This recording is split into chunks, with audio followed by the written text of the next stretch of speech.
Tervetuloa kaikki Suomen osakesäästäjien yritysesittelywebinaariin. Tänään meillä on täällä ilmoittautunut noin 400 osallistujaa kuulemaan Sievi Capitalista. Mun nimi on Viktor Snellman ja mä oon Suomen osakesäästäjien toimitusjohtaja. Sievistä meille on tänään kertomassa toimitusjohtaja Päivi Marttila, jolle voi esittää kysymyksiä webinaarin chat-toiminnolle. Ja ilmoittautumisen yhteydessä on niin ikään voinut lähettää kysymyksiä ja niitä onkin tullut aika runsaasti ja kiitos kaikille etukäteen aktiivisuudesta. Ja mä tuun esittää teidän lähettämiä kysymyksiä esityksen lopussa Päiville.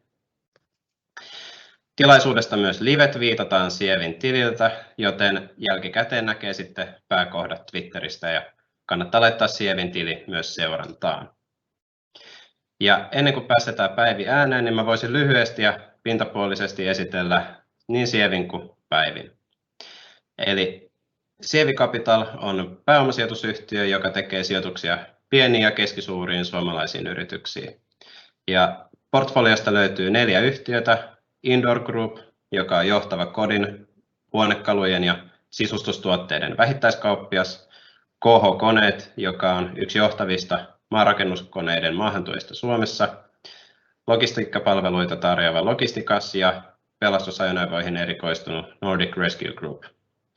Ja näistä tulee Päivi kertomaan sitten tarkemmin kustakin.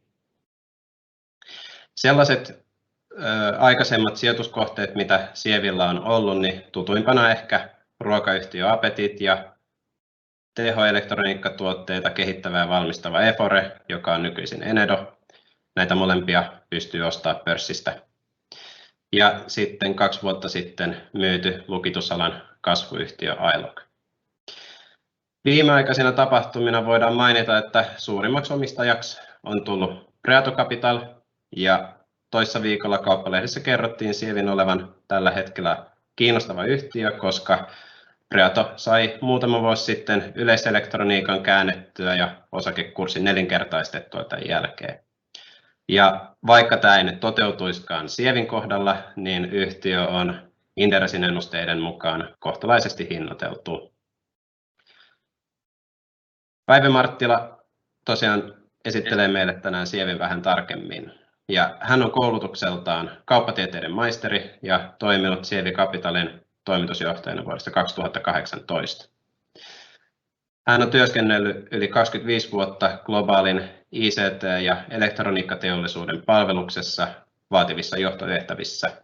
Ja hänellä on lisäksi hallituskokemusta lukuisista yhtiöistä. Esimerkiksi Aspo-Compin hallituksen puheenjohtajana hän on toiminut 7 vuotta ja Patrian hallituksen jäsenenä 5 vuotta. Ja tästä kattavasta hallituskokemuksesta sekä liikkeenjohdon kokemuksesta on varmasti hyötyä myös Sievin omistamien yhtiöiden kehittämisessä. Ja ilahduttavasti hän löytyy myös Sievin 10 suurimman omistajan joukosta ja näistä osakkeista suurimman osan hän on ostanut itse pörssistä, eli oppikirja esimerkki sitoutumisesta. Sen pidemmittä puheitta, ole hyvä Päivi. Kiitoksia Viktor ja hyvää kesäiltapäivää kaikille. Tervetuloa vaan seuraamaan tätä Sievi Capitalin esittelyä tässä osakesäästäjien webinaarissa.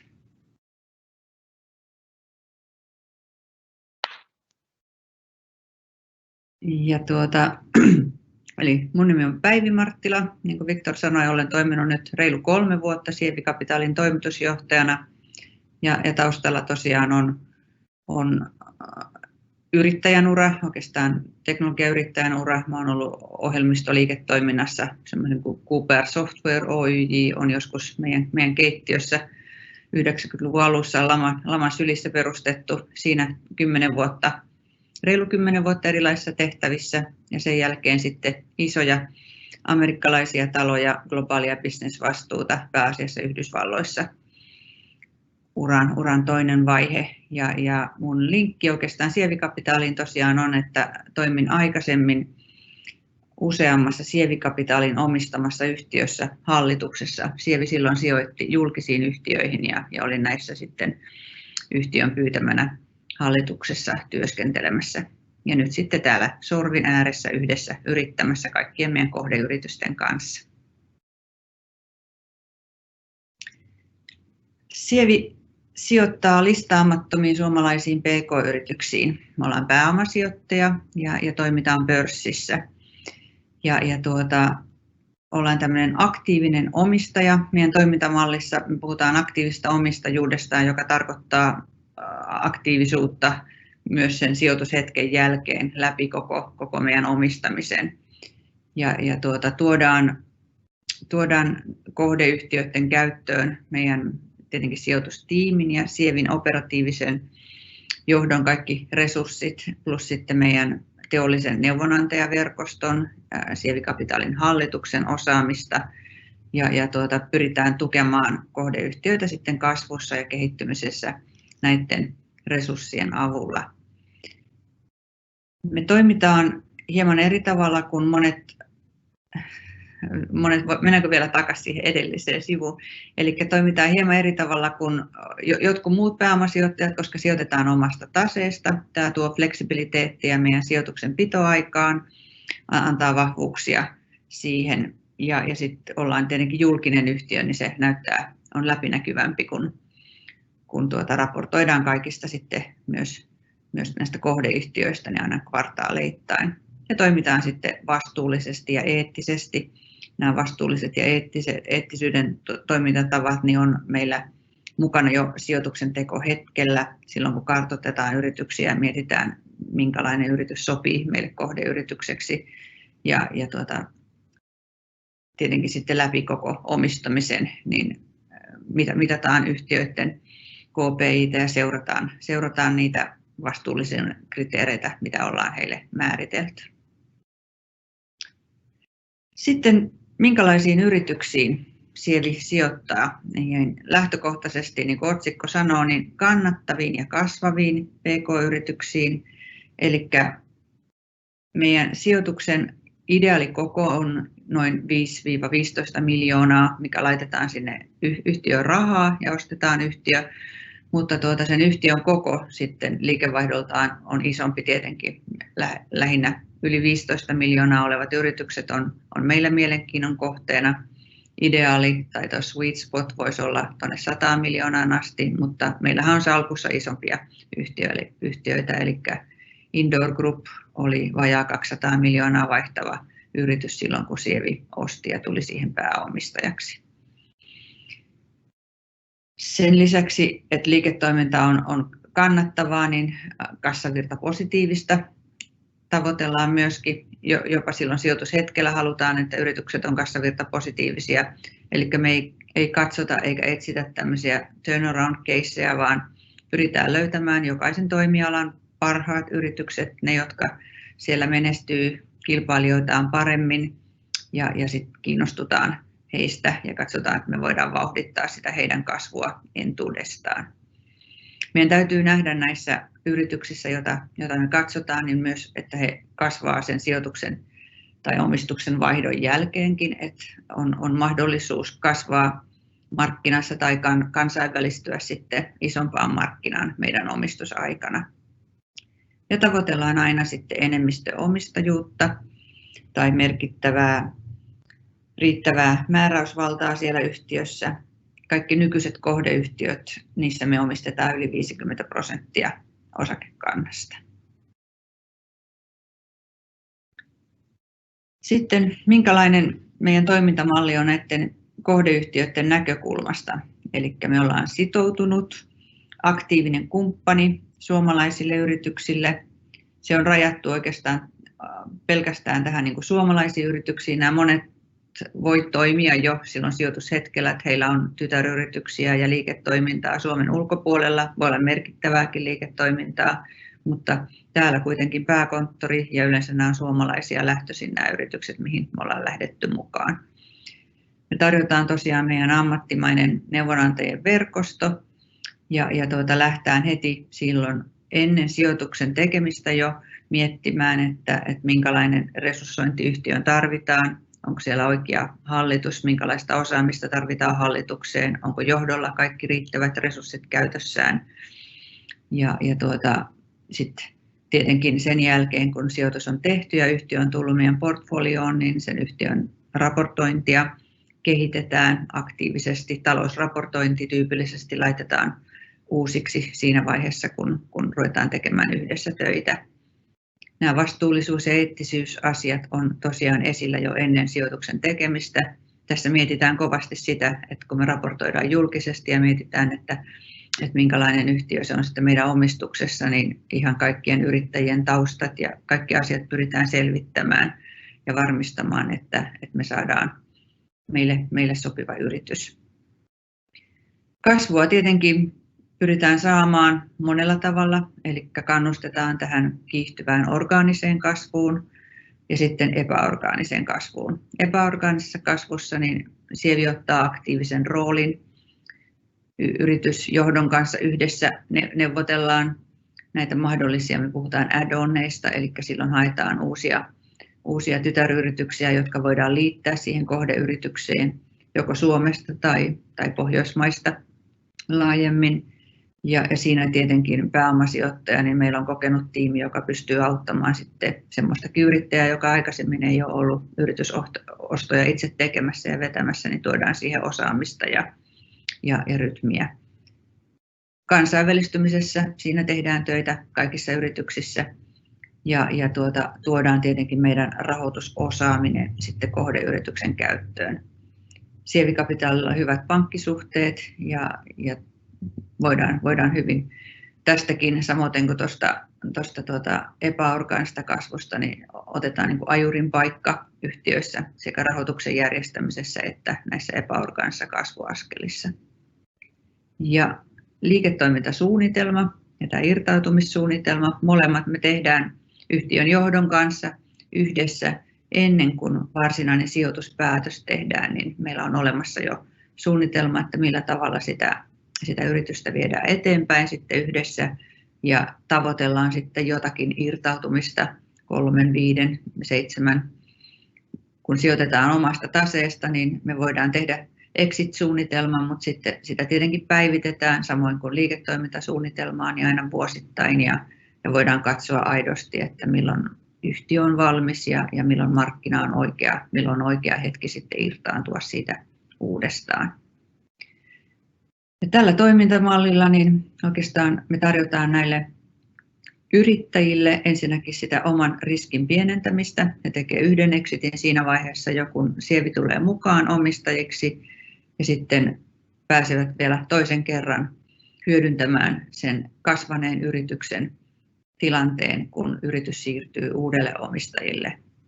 Ja tietenkin sitten kun toimitaan tällä tavalla, niin saadaan hyvää tuottoa kaikille Sievi Capitalin osakkeenomistajille myöskin.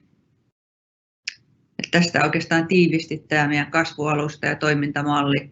Me hengitetään ja eletään oikeastaan näitä meidän kohdeyhtiöiden elämää ja koitetaan varmistaa kaikissa tilanteissa, että nämä yritykset kehittyy, menestyy ja kasvaa ja pääsee niihin tavoitteisiin, joita me ollaan yhdessä määritelty heille.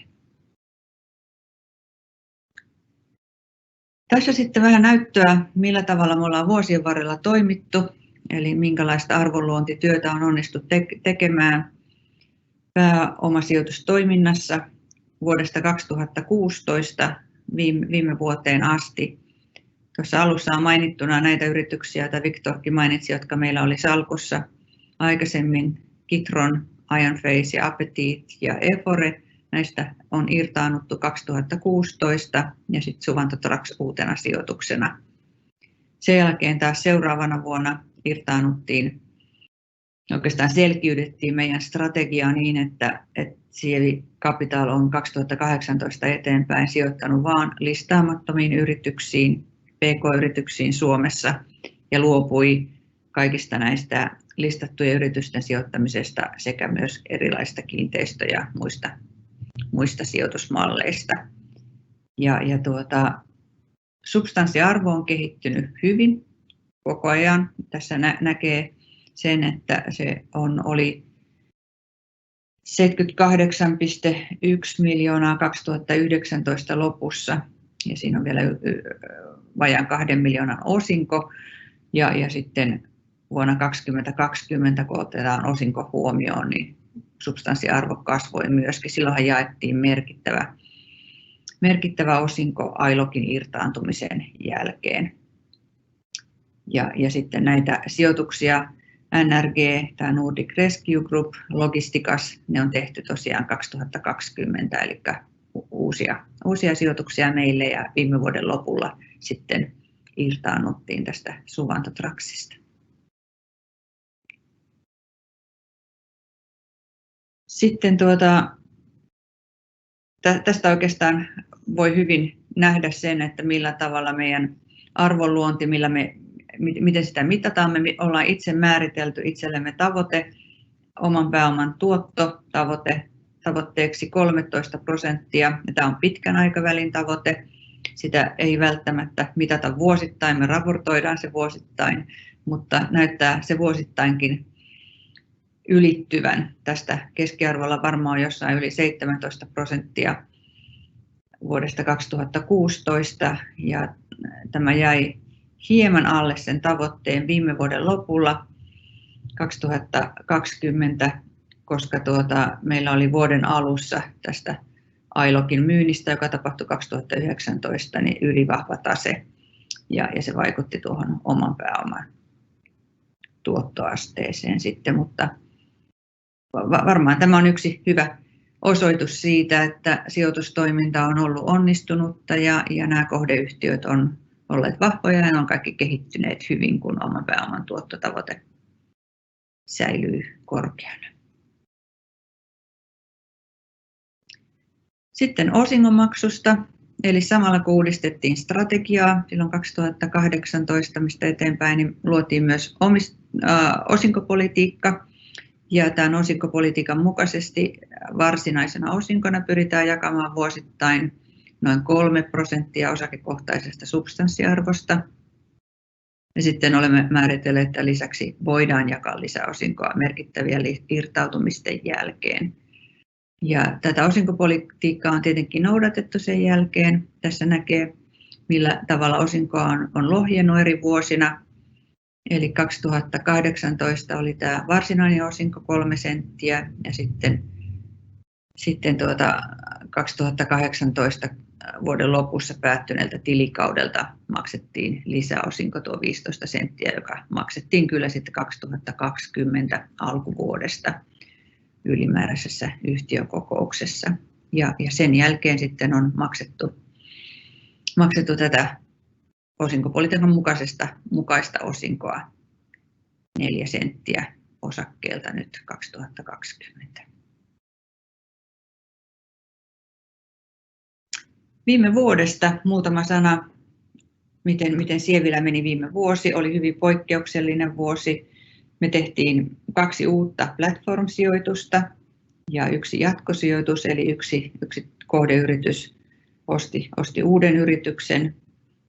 Loppuvuodesta irtaannuttiin yhdestä yrityksestä ja tosiaankin oman pääoman tuotto oli tuo 12,7%. Eli hyvin aktiivinen vuosi. Tase oli vahva vuoden lopussa ja on edelleenkin. Vuoden lopussa se oli meidän nettovelkaantumisaste. Olemme määritelleet itsellemme, että se on maksimissaan 20% ja se oli -11,1 viime vuoden lopussa. Eli yrityksellä on silloin vahva kassa. Kohdeyhtiöiden kaikkien aktiivista kehitystä tehtiin läpi vuoden. Hyvin poikkeuksellisissa olosuhteissa reagoitiin markkinaan nopeasti ja saatiin tästä kokonaisuutena hyvä vuosi, vaikkakin se oli hyvin poikkeuksellinen vuosi johtuen tästä pandemiasta, joka vaikutti tietenkin kaikkiin yhtiöihin. Viime vuonna myös meidän osakkeenomistajien lukumäärä 4-kertaistui. Kiitoksia vaan kaikille osakkeenomistajille, uusille ja vanhoille luottamuksesta. Meillä taitaa olla joku reilu 13 000 osakkeenomistajaa tänä päivänä.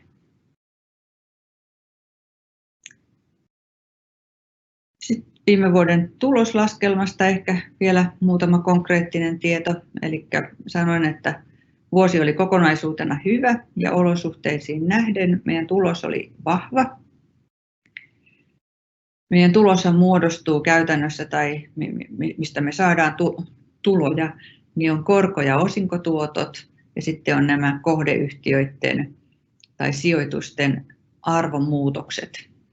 Ja korko- ja osinkotuottoja tuli yhteensä viime vuonna 3,2 miljoonaa euroa, ja sitten näiden sijoitusten arvonmuutokset oli realisoituneita arvonmuutoksia miinus 2,9, tämä oli Suvanto-Traxin myynti, ja sitten realisoitumaton arvonmuutos niin 13 miljoonaa yhteensä, eli kohdeyhtiöt kehittyivät 13 miljoonaa arvokkaammaksi viime vuoden aikana.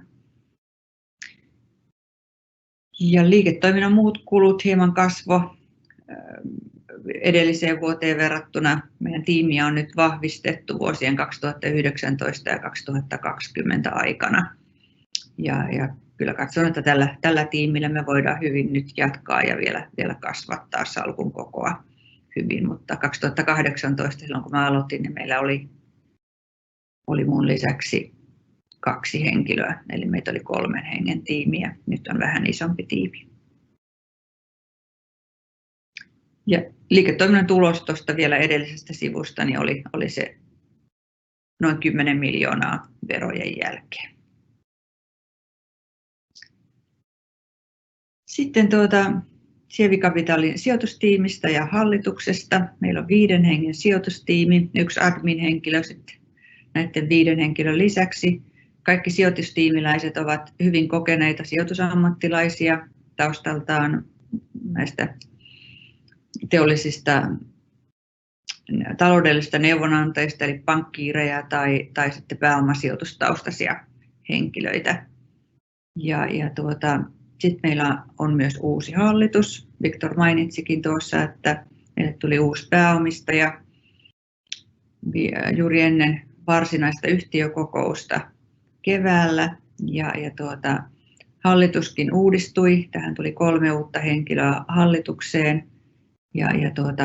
Kaksi vanhaa hallituksen jäsentä jatkoi, eli meillä on jatkuvuutta, mutta saatiin kyllä hienosti uutta yrityskauppaosaamista mukaan hallitukseen ja kokemusta. Kiva tehdä töitä sekä tiimin kanssa että meidän uuden hallituksen kanssa.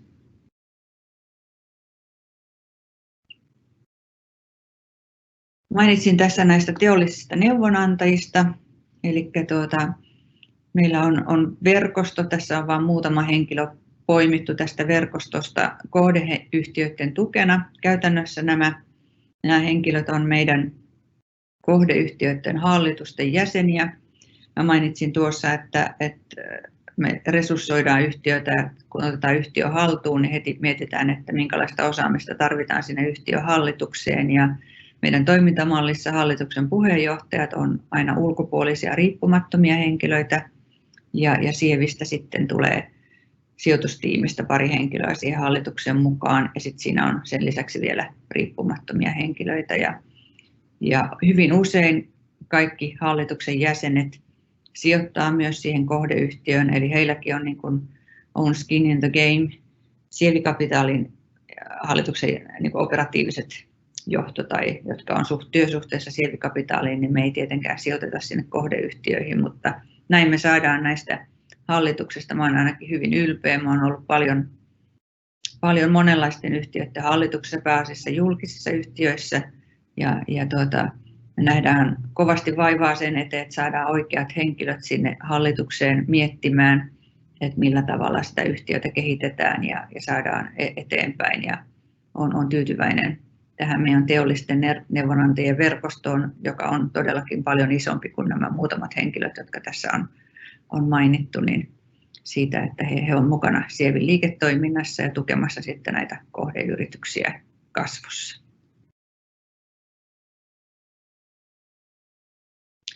Sitten meidän sijoituskohteista. Eli tosiaan meillä on tällä hetkellä 4 kohdeyhtiötä, kaikki kasvavia, vahvoja yhtiöitä. Indoor Group, joka on Asko ja Sotka, huonekalu- ja sisustusketjut Suomessa ja Baltiassa. KH Koneet Group, se on taas näitä maansiirto- ja koneiden myyntiä ja vuokrausta Suomessa ja Ruotsissa. Uusin tulokas Logistikas, Raumalta lähtöisin oleva lähilogistiikka, sisälogistiikka, hankintapalveluja tarjoava yritys.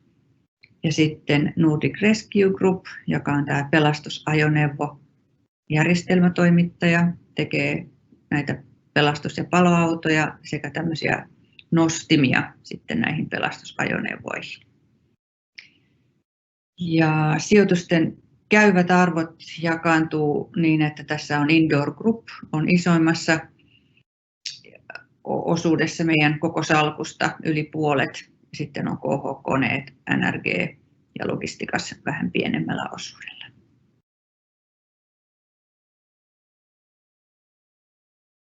Muutama sana tarkemmin kaikista näistä kohdeyhtiöistä.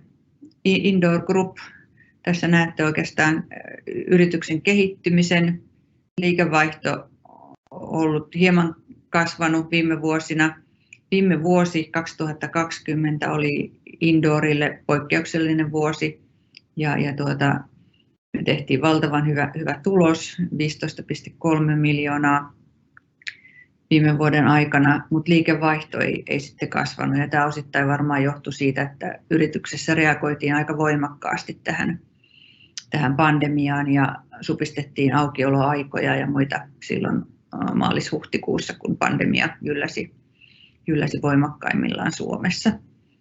Mutta yhtiön verkkokauppa on kasvanut todella hyvin viime vuonna ja jatkanut hyvää kasvua myös tänä vuonna. Siellä on noin 700 työntekijää myymälöissä ja on nähty nyt sit selkeästi se, että kuinka hyvin nämä kivijalat ja verkkokauppa tukee toisiaan. Tämä ainakin toimii.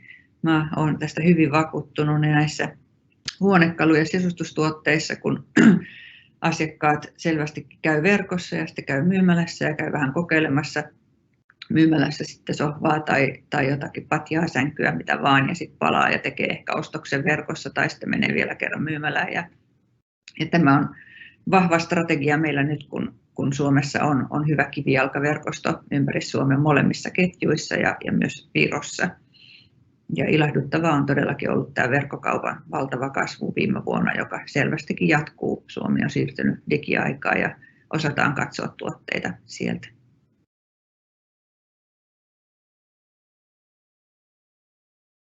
Sitten on KH-koneet. Tämä oli tämä maanrakennusalan kone- ja laitetoimittaja. Eli KH-koneilla on edustuksessa, tässä näkyy hienoja merkkejä, Janmark, Kobelco, Kramer, Wacker Neuson ja Dynapac. Ja ollaan saatu vahvat suhteet kaikkiin näihin päämiehiin, eli KH-kone tuo näitä maahan, huoltaa, vuokraa myös. Meillä on oma vuokrausliiketoimintaan keskittyvä yhtiö. Ja sitten yritysostoilla ollaan laajennettu Ruotsissa. Sieltä on ostettu useampi yritys ja saatu nytten jalansija oikeastaan niin, viime vuonna saatiin nämä samat merkit edustukseen myöskin Ruotsissa. Ja odotetaan tietenkin nyt merkittävää liiketoimintavolyymin kasvua ja kannattavuuden kehitystä Ruotsin siivittämänä. Suomessa meillä on entuudestaan ja todella vahva markkina-asema, mutta suurin kasvu tulee varmaan jatkossa sitten Suomen ulkopuolelta. Viime vuonna liikevaihto oli reilu 120 miljoonaa ja käyttökate 6,4 miljoonaa ja käyttökate tippui KH-koneissa ehkä johtuen näistä isoista panostuksista, jotka tehtiin juuri Ruotsiin viime vuonna ja odotetaan sitten, että tänä vuonna tulee hyvä. Se kantaa hyvää hedelmää, mitä ollaan tehty tuonne Ruotsiin aikaisemmin.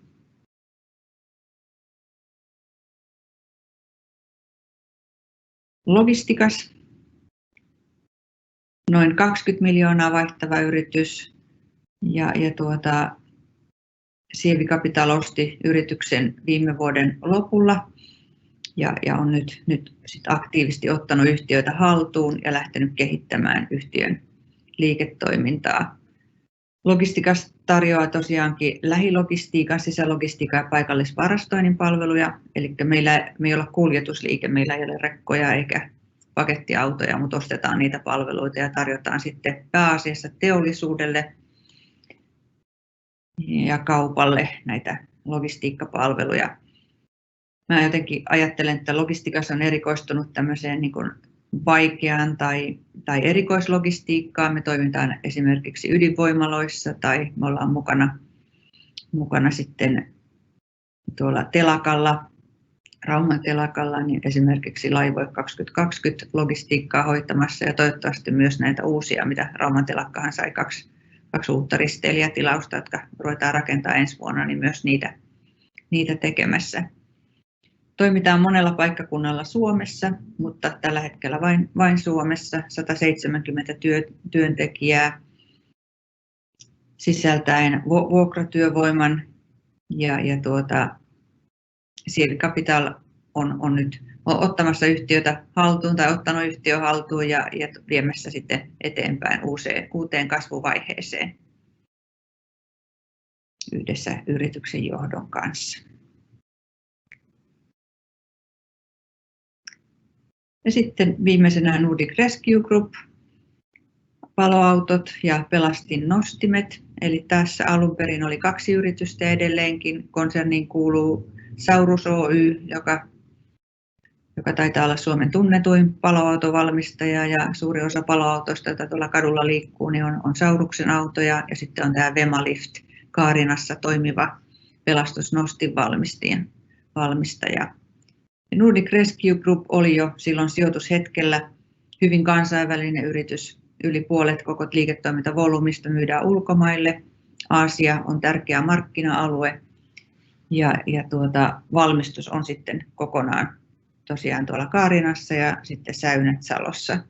120 työntekijää yhtiössä, vajaa 30 miljoonaa liikevaihtoa tällä hetkellä ja tietenkin iso kasvuambitio täälläkin orgaanisesti ja epäorgaanisesti.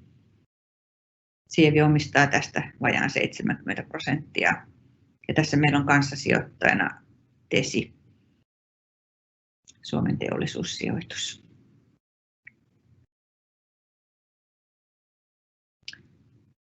Vielä muutama sana tämän vuoden ensimmäistä kvartaalista. Eli kohdeyhtiöissä vuosi lähti vaihtelevasti käyntiin. Alkuvuodesta vielä selkeästi näkyi tämän koronan jälkimaininkia. Ne näkyy Rauman telakalla, oli useampi viikko koko telakka kiinni. Logistikaksella selvästi, kun kontit ei liiku, niin ei ole varastoitavaa eikä pysty toimittamaan sitten tavaraa asiakkaille. Ja se näkyy myös muissa yhtiöissä. Mutta yhtiöt eteni kyllä suunnitelmassaan hyvin ja näkevät sitten, että tästä tulee hyvä vuosi. Lähiajan näkymät on kaikilla positiiviset. Sievi Capitalilla Q1 oli vahva. Meillä oli erittäin vahva oman pääoman tuotto 23,2%. Tämä tietenkin johtuu siitä, että yhtiöt on tehnyt hyvää työtä tuona aikana. Yrityskauppamarkkinoilla on vilkasta, oli Q1 edelleenkin on vilkasta, eli selkeästi siellä monet yritykset hakee omistuspohjaan muutoksia ja on sitten kuitenkin kilpailua siitä, että kenen kanssa lähdetään ja hyvistä kohteista on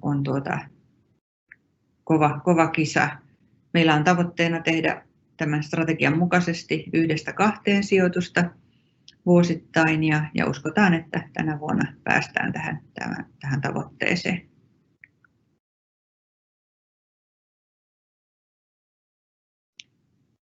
Sitten jos katsotaan yhtiöittäin näitä uusimpia asioita tältä vuodelta, niin Indoorissa sekä liikevaihto että liikevoitto oli selvästi parempi kuin viime vuonna. Verkkomyynti jatkoi taas voimakasta kasvuaan ja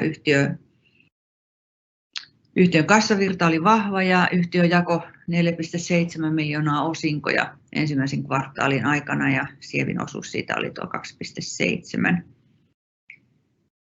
KH-koneissa taas liikevaihto kasvoi huomattavasti, johtuen tietenkin siitä, että nyt Ruotsissa oikeasti myydään paljon ja käyttökate parani myös viime vuodesta. Molemmissa maissa oli kasvua, mutta Ruotsissa se oli selkeästi se painopiste. toimintaympäristö kohtuullisen vakaa. Täälläkin ehkä alkuvuosi ihan alkoi, siis tammi-helmikuu varmaan semmoista epävarmempaa, mutta sen jälkeen sitten liiketoiminta piristyi ja nähdään kyllä lähitulevaisuus hyvin positiivisesti.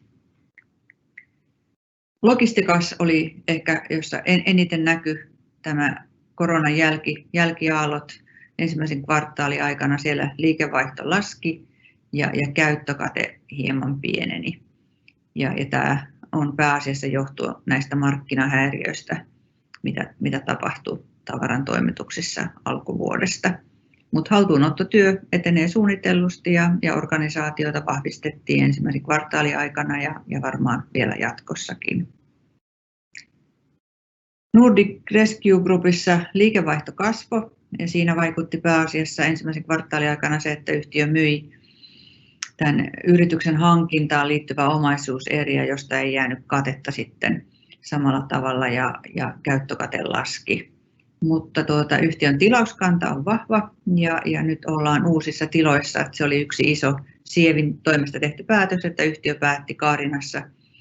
Se rakennettiin kokonaan uusi tehdas ja päästiin muuttamaan uuteen tehtaaseen tammikuussa vuoden alusta. Ja nyt sitten meillä on mahdollista tehdä kaikki ne nostimet, mitä saadaan myytyä aikaisemmin. Se ei ollut mahdollista, kun toimittiin monessa eri paikassa ja oli tilaongelmia.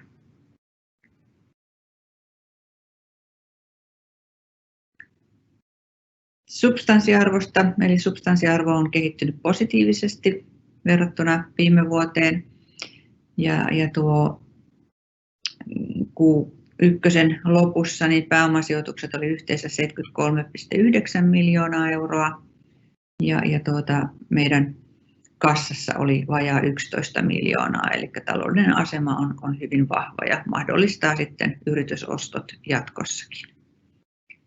Ja substanssi per osake oli tuo 1,39 maaliskuun lopussa.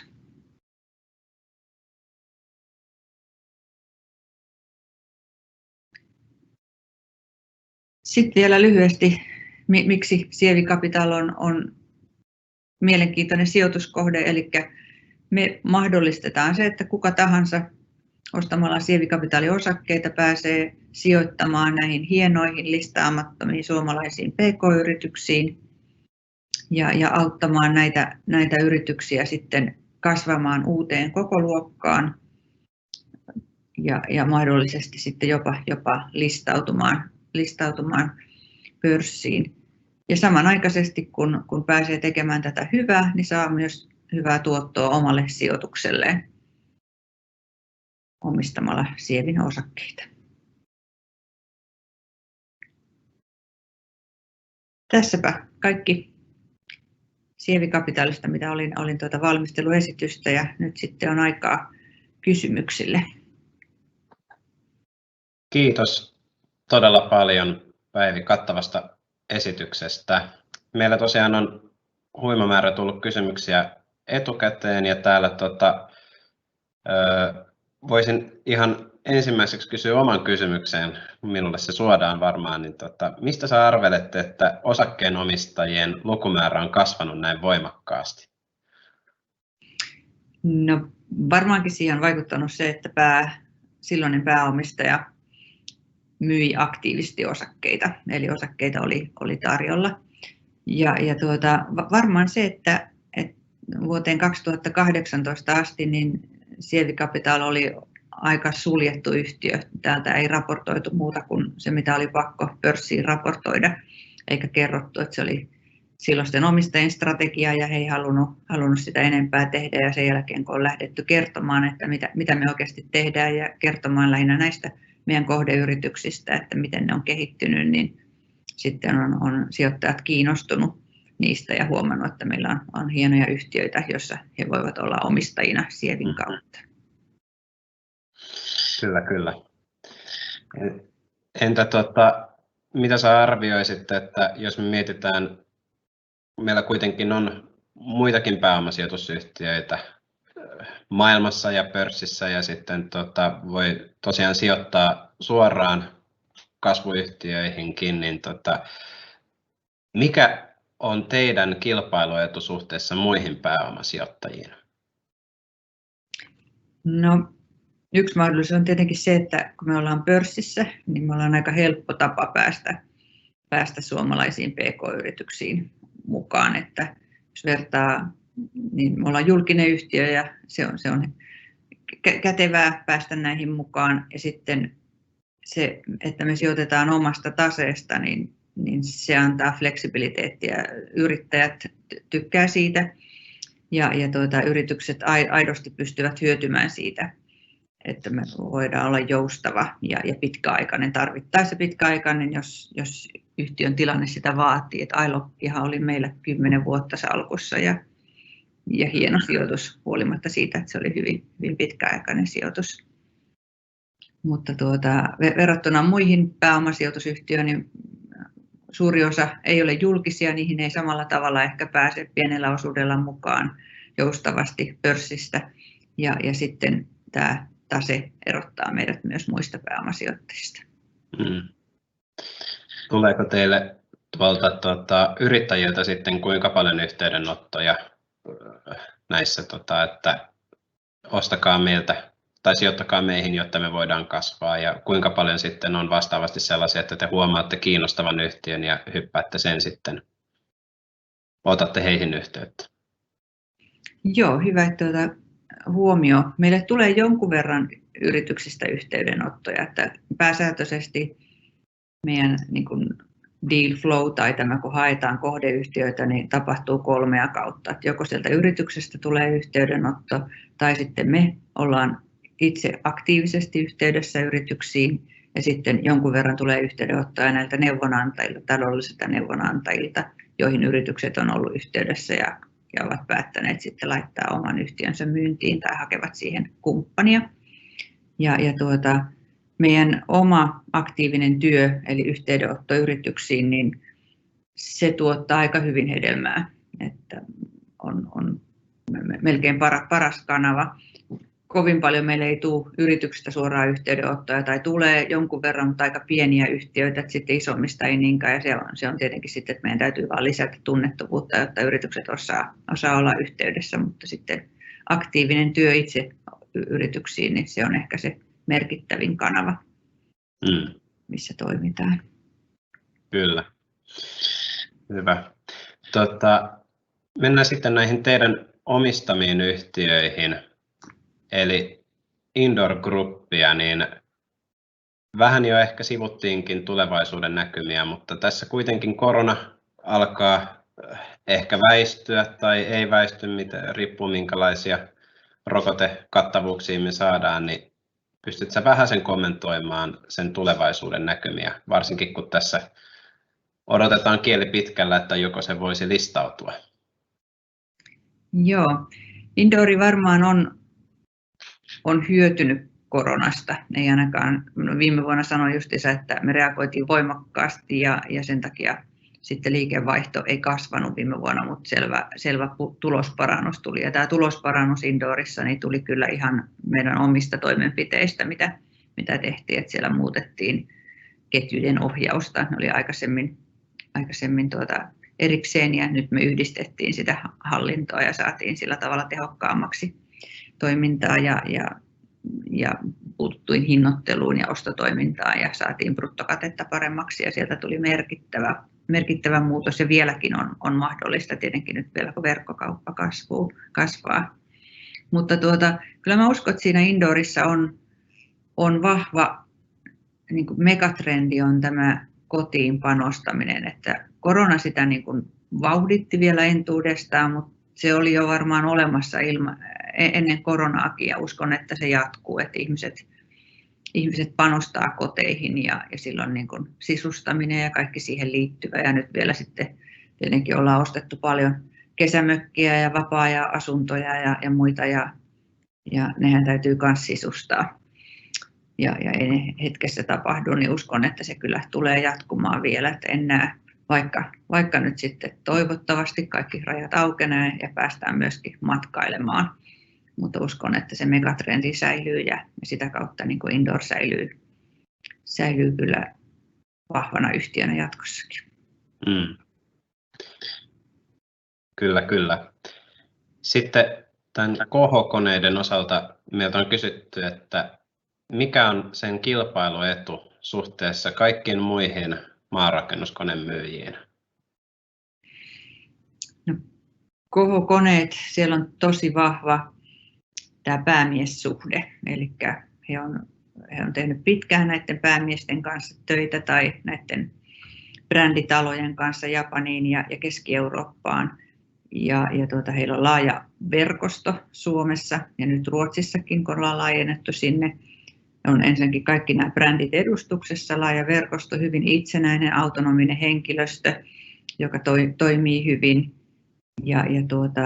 Sitten heillä on myös tämä vuokrausliiketoiminta ja me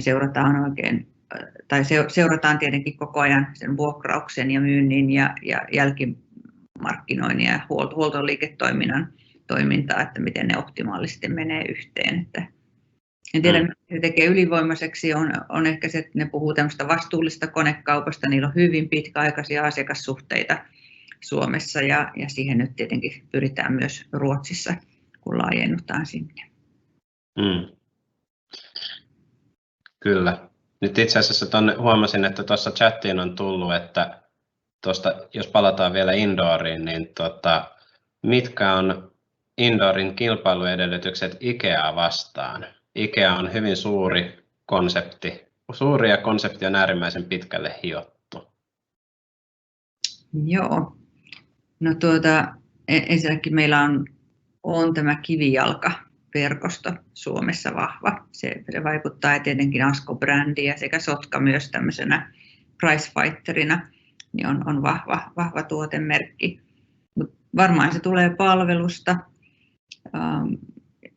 Sitten Indoor Groupilla on oma patja ja sohva valmistus Suomessa Lahdessa ja tämmöisiä niin kuin white label tuotteita, joita me itse tehdään ja hieno historia Askolla jo erilaisten suomalaisten brändien valmistuksessa, joten mä uskon, että tämmöisellä niin kuin yhdistelmällä kivijalasta ja vahvoilla brändeillä niin kyllä Ikealle pärjätään. Me ei varmaan edes nähdä sitä Ikeaa niin kuin pahimpana kilpailijana täällä Suomessa. Tietenkin Ruotsi on vielä Ikea-maa, mutta ei ainakaan Suomessa niin ei nähdä sitä, että sen kanssa hyvin pärjätään. Ne on myös vahvoja verkossa ja me opitaan koko ajan ja mietitään, että millä tavalla me kehitetään sitä asiakaskokemusta niin, että se on aidosti niin kuin monikanavainen, että voi ostaa verkossa ja käydä myymälässä ja se toimii hyvin. Ja siinä ehkä justiin se ero on, että kysymyksessä on kotimainen yhtiö ja hankintaketjut ja logistiikkaketjut on pitkälti kotimaisia, kun taas Ikealla valmistus taitaa olla ympäri maailmaa. Aivan. Miten täällä on sitten yksi kysymys tuosta Indoorista, että tarvitseeko se 2 eri brändiä? Että voisiko nämä jopa yhdistää? No ne on kyllä aika erilaisia kuitenkin ne brändit, että niin kuin sanoin, niin Sotka on tämmöinen niin kuin aggressiivisempi hinnoittelussa ja tämmöinen haastaja siinä ja Asko taas sitten ehkä hieman niin kuin kalliimpia tuotteita ja haetaan tämmöistä niin kuin designia ja meillä on tavoitteena kirkastaa näitä brändejä entuudestaan ja erityisesti Asko-brändiä nyt tulee näkymään kuluttajille kesällä, kun sitä tuodaan esille. Ja en usko, että niitä ehkä kannattaisi yhdistää, mutta meillä on nyt 2 brändiä ja voi olla useampia, voisi olla 3kin, jos halutaan, että ei nähdä siinä kyllä. Mutta halutaan pitää nämä erilleen, että se on ollut oikeastaan nyt viimeisien vuosien työ, että mulla on selkeästi pyritty erittämään niitä, että ne ei sekoitu toisiinsa ja se työ vielä jatkuu. Mennään logistikakseen, niin mainitsit, että mennään yhdessä Sievin kanssa sen osalta niin uuteen kasvuvaiheeseen, niin onko nyt kysymyksessä kansainvälistymissuunnitelma vai kotimaassa sitten kasvua? Kyllä varmaan ensisijaisesti katsotaan kotimaassa kasvua nyt aluksi, eli haetaan uusia asiakkuuksia ja sitä kautta orgaanista kasvua ja sitten katsotaan myös epäorgaanisia. Näitä on paljon paikallisia pieniä logistiikka-alan toimijoita Suomessa, jotka hyvin voisi olla osa Logistikas-konsernia. Sitten täällä on kysytty KH-koneista ja NRGstä, eli Nordic Rescue Groupista, että onko niiden välillä synergiaa, voisiko olla esimerkiksi yhteistä huoltotoimintaa? Tällä hetkellä meillä ei ole mitään yhteistä näillä yhtiöillä. Tuolla on esimerkiksi Nordic Rescue Groupissa on Sauruksella, siellä huolletaan palo- ja pelastusajoneuvoja puolustusvoimille ja sitten näille palo- ja pelastuslaitoksille. Mutta me ei huoleta niitä varsinaisesti niitä autoja, moottoreita, vaan sitä kalustoa, mikä siihen on rakennettu. Tietenkin sitten KH-koneissa on vähän samanlaista, mutta on ne aika lailla eri liiketoiminnassa, kun toinen on maansiirto- ja rakennustoiminnassa ja toinen sitten taas tässä pelastusliiketoiminnassa. Niin en tiedä, mielenkiintoinen ajatus. Täytyy ehdottaa niille, että kannattaisiko näitä katsoa yhdessä. Sitten on kysymys, että NRGstä, että kuinka voimakkaasti pelastusajoneuvojen toimiala sitten kasvaa? Joo, se taisi olla 5% vuosittain on niin kuin globaali kasvu. Ja me ollaan globaalisti todella pieni toimija siinä. Et meillä on kyllä paljon mahdollisuuksia kasvaa Suomen ulkopuolella.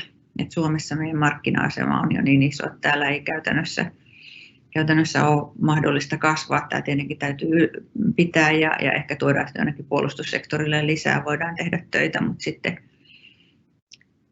maailma on vielä vasta näytteitä. Ollaan lähetelty, jos ajatellaan käytännössä, mutta iso osa meillä menee jo Aasiaan. Kiina on valtava iso markkina ja siellä on jo meillä hyvä jalansija. Se on mielenkiintoista, koska jos miettisi, että mitä ajattelen niin kuin kiinalaisesta tai niin kuin yhteiskunnasta, niin siellä pitäisi olla huomattavan paljon erilaisia valmistajia, muita yhtiöitä ja kilpailua, ja se, että pääsee täältä Pohjolasta sinne toimittaa, niin se vaatii kyllä jonkunnäköistä erikoistumista tai jonkunnäköistä korea, jota heillä ei sitten siellä ole tarjota. Aivan, se on juuri näin. Ja tulee justiinsa näistä pelastusnostimista, jotka on niin kuin teknologiaa, kovaa osaamista, mitä pystytään sinne toimittamaan. Ja niiden kylässä sitten voidaan hyvin toimittaa myös tämmöisiä kombiautoja, jossa on sekä pelastusnostin että palokaluste mukana. Että ne on yhdistelmiä näistä kahdesta. Tuossa mainitsit jo sivulauseissa vastuullisuuden ja ehkä tämmöisen niin kuin ESG-tulokulman, niin voi olla hyvä kysyä, että millä tavalla yhtiö huomioi ESG- ja vastuullisuusasiat omassa toiminnassaan ja sitten sijoituskohteissaan? No, se lähtee siitä jo pelkästään sijoituskohteiden kartoittamisesta, että mietitään tarkkaan, että minkälaiset yhtiöt voi olla meillä, kohdeyhtiöitä, yrityksen taustat ja toimintamallit, sitten sitä katsotaan. Ja sitten kaikki meidän kohdeyhtiöt ottaa niin kuin meidän ESG-raportoinnin käyttöön heti kun ne tulee osaksi Sievi Capital-konsernia. Ja käytännössä se tarkoittaa whistleblowing-kanavan laittamista ja erilaisten mittarointien niin kuin ottamista käyttöön, jota me seurataan. Ja raportoidaan sitten myös vuosittain ulospäin. Et se on aika selkeästi määritelty. Ja monesti nämä on uusia näille kaikille yrityksille. On tainnut olla joku whistleblowing, joka meillä on ollut jo vuosia käytössä, niin heillä ei ole ollut aikaisemmin sitä, että se on vasta tulossa nyt Suomeen laajemmin, mutta Sievillä se on ollut käytössä jo muutaman vuoden. Miten te sitten autatte esimerkiksi digitalisaatiossa teidän kohdeyhtiöitä, että ei pelkästään asiakaskokemukseen perustuvaa verkkokauppaa, vaan esim. Konekauppaan liittyviä uusia digiliiketoimintamahdollisuuksia tai logistiikan uusia mahdollisuuksia. Että onko teillä aktiivista neuvonantoa tällä alueella yrityksille? Joka yrityksen hallituksessa pyritään tietenkin näitä asioita sparraamaan tai kyseenalaistamaan, että miten ne toimivat, ja se on yhtiökohtaisesti, että miten se järjestetään. Nämä on niin erilaisia liiketoimintoja kaikki. Mutta hyvä esimerkki on Nordic Rescue Group, jossa on tuotu nyt esille sitä, että näitä pelastusnostimia esimerkiksi pystytään etäkäytön avulla niin neuvomaan ja seuraamaan, ja nyt tätä samaa toimintoa liitetään sitten myös näihin paloautoihin ja pyritään varsinkin tämmöisessä vientikaupassa, niin siinä on iso etu, jos sä pystyt ohjaamaan koulutusta etänä ja näet sen laitteen ja pystyt kertomaan, että mitä siellä pitää tehdä tai tsekkaamaan jotain huoltotoimenpiteitä tai muuta. Se on tärkeää ja täytyy aina yhtiökohtaisesti sitten miettiä, että millä tavalla se digitaalisuus on tosiaan muuta kuin verkkokauppaa tai asiakkaan, mutta se verkkokaupankin, siinäkin on valtavasti mahdollisuuksia kehittää sitä asiakaskokemusta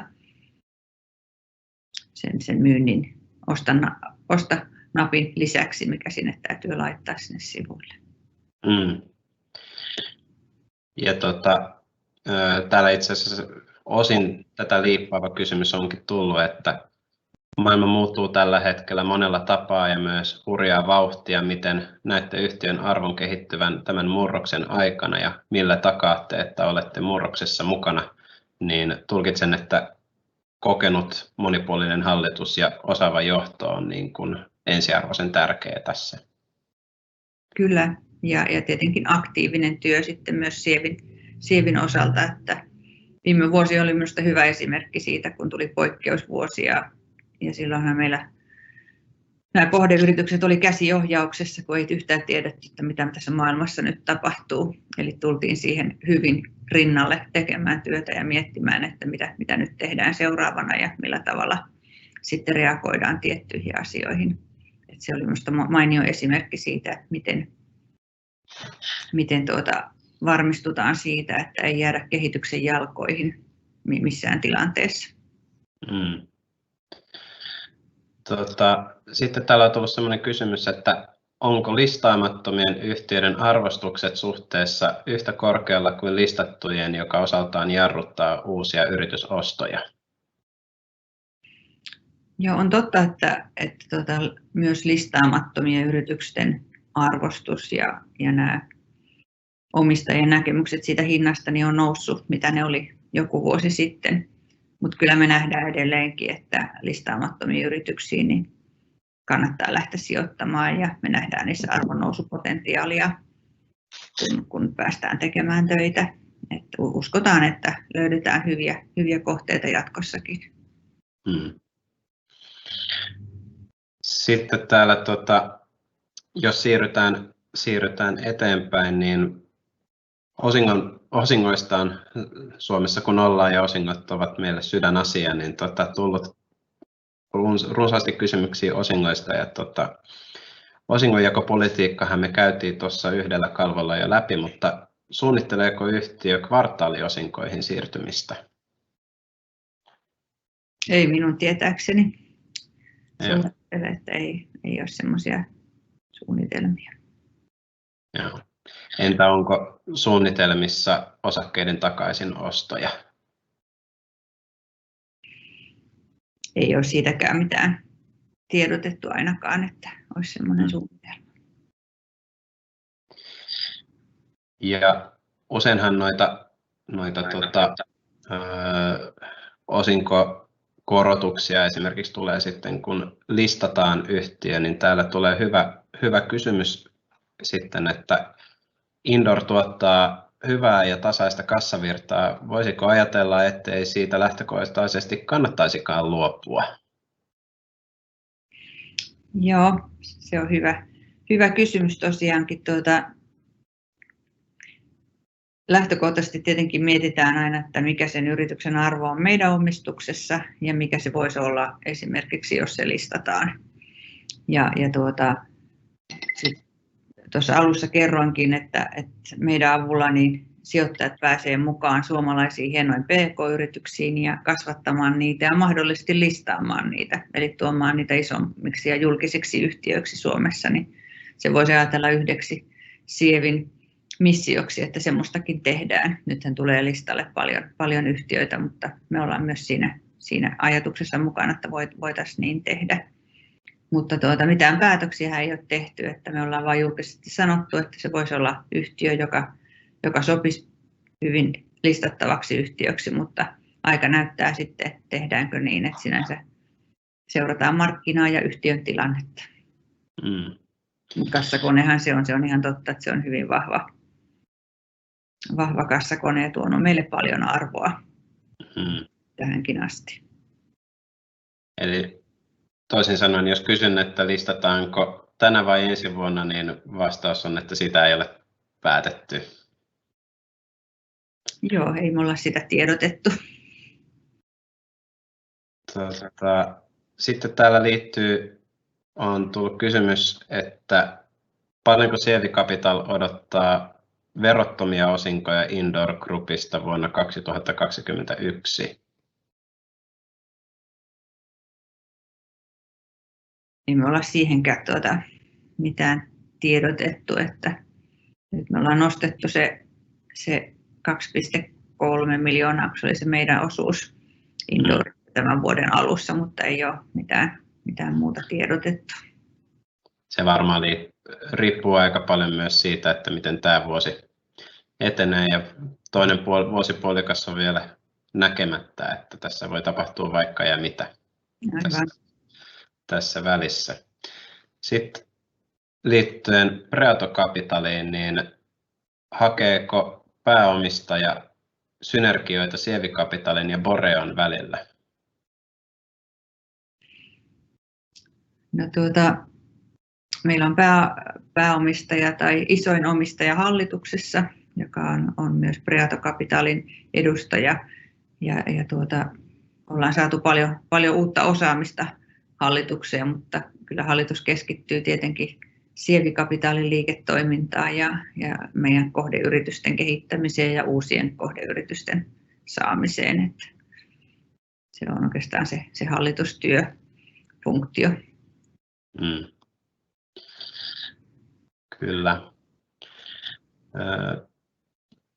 Täällä vaikuttaisi, että ei ihan hirveästi tule uusia kysymyksiä. Me ollaan aika hyvin katettu sitten nämä etukäteen tulleet kysymykset ja ne tuli mun mielestä myös tuossa esityksissä esille. Että onko vielä joku semmoinen kysymys, joka mun pitäisi kysyä sulta? No, hyviä kysymyksiä tuli. Kiitoksia vaan aktiivisuudesta ja kärsivällisyydestä kaikille kuulijoille. Aika hyvin katettuna oikeastaan kaikki, mitä Sievi toimii. Kiitos kaikille osallistujille mun puolesta ja kiitos tosi paljon Päivi, että pääsit esittelemään todella mielenkiintoisen yhtiön. Tuun itse kyllä kahlaamaan analyysitalojen raportit läpi vähän tiukemmalla kammalla nyt tämän päivän jälkeen. Ja toivottavasti saadaan kuulla hyviä uutisia Sievistä mieluummin ennemmin kuin myöhemmin, mutta eiköhän kaikki tule sitten ajallaan pörssitiedotteena, kun on kerrottavaa. Kiitos todella paljon Päivi ja kiitos kaikki osallistujat. Kiitos.